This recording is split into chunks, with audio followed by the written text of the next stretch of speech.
Good morning, Dr. Gary on the road. We are in Ireland now, visiting dental offices and seeing what it's like out here in comparison to the USA. And this is quite interesting. We have some stories to tell. We are nationwide, dental brokers nationwide, and maybe someday worldwide. But it's interesting what we found out here. Anyway, we're now doing this for 12 years, and we have 10 employees. We're continuing to expand. We've never been in the foreign country yet doing this, but we're beginning to explore Europe and in Canada also. So we hope to bring you along. We're on the coast of Ireland now, outside of Killarney. We were in Dublin earlier, and we went to Dingle today too. Beautiful, beautiful countryside, just amazing. So once again, we're available to you 24/7, basically 7 a.m. till 9:30 p.m. every day, East Coast time, and we are working every day except Christmas and Easter. The information you're about to hear is for entertainment purposes only. It is not business or legal advice. Our website is Dental Practice Guide. The name of our company is Nationwide Dental Practice Brokers, also Healthcare Practice Sales LLC. Our phone number is 201-663-0935 in the USA. Our website is dentalpracticeguide.com. We often work with a lot of the DSOs. If you're interested, they will pay our commission, and we will bring them in if we feel it's inappropriate. But they'll pay our commission, and sometimes we can get your legal fees reimbursed also. We've done that in the past. So interesting story. Today's topic is, similar issues and problems that occur even in Europe with putting dental deals together. Now, specifically, one that's happened here in Ireland, which I monitored and found out about, is there were three doctors, three buyers involved in trying to pursue one practice. And all three of them were going through the steps of the proper due diligence and so forth, and getting the records and reviewing information, doing the demographic studies, etc., about the practices. Normally the same that you would do in the States. You have to gather data. And since many of the doctors here also have their records on computer, it's easy to analyze all the data.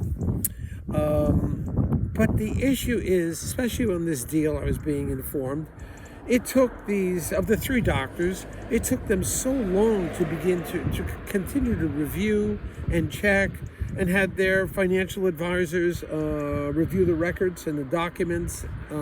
It just took them so long to do that. There was three of them now. Finally, one of them stepped forward and put in an offer. In the States, we'd call it a letter of intent.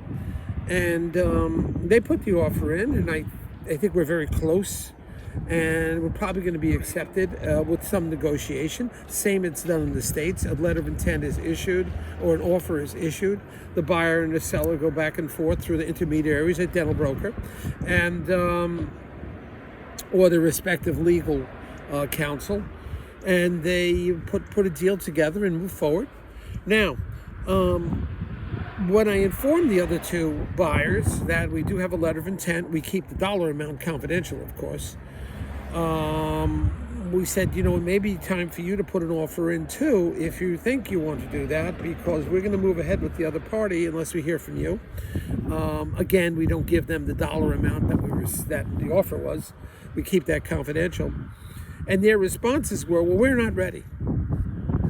And even in Ireland, it's the same issue. They weren't ready to make an offer. They said we have to continue more of our study and review of the records. And I said, well, you're certainly entitled to that, but the deal is moving on. Perhaps it's an idea to get the best approximation you can of what you think the practice is worth, and put something forward, because soon you won't have an opportunity and you'll be locked out, because we're going to move ahead with the other party. So the same issues happen in the States as it has in here in Europe. You'll have two buyers dragging their feet, just taking too long to put things together. Now they're entitled to take as much time as they want, but they're going to miss the deal as they do their extensive research. They're going to miss the opportunity to purchase this practice. So we'll have to see what happens. I'll be leaving Ireland soon and I'll track the results. But similar issues happen in the States as they do it overseas. That's really the topic of today. The same problems that we have in the States are here in Europe too. A buyer's taking sometimes a bit too long to make up their mind. Another buyer comes in and grabs everything.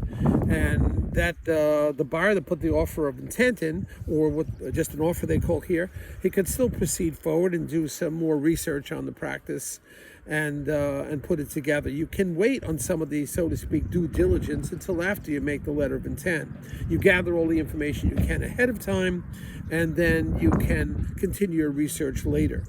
A letter of intent or an offer is really a non-binding type of thing, just like when you're purchasing a home or something. It's a first offer. So let's see what happens from here. We'll track it and let you know. Anyway, we're signing off now. Remember, if you want to sell in the States, if you want to sell to a DSO, we'll often pay our commission. Now here in Europe, DSOs are coming along. Very slow, but they are coming along. Of course, we're in Ireland. Also in Canada, we hope to go to Canada at one point too. It's easier to create a DSO in Europe with less regulations here in Ireland than it is in the States, and also Canada is coming along. But they're slower to adapt to the DSO model here than we are in the States. So just information. We have some beautiful scenery coming here. Please take a look at everything. I'll do a scan of everything out here for you. It is just gorgeous. So come and visit it sometime. Ireland is a beautiful country. Bye now.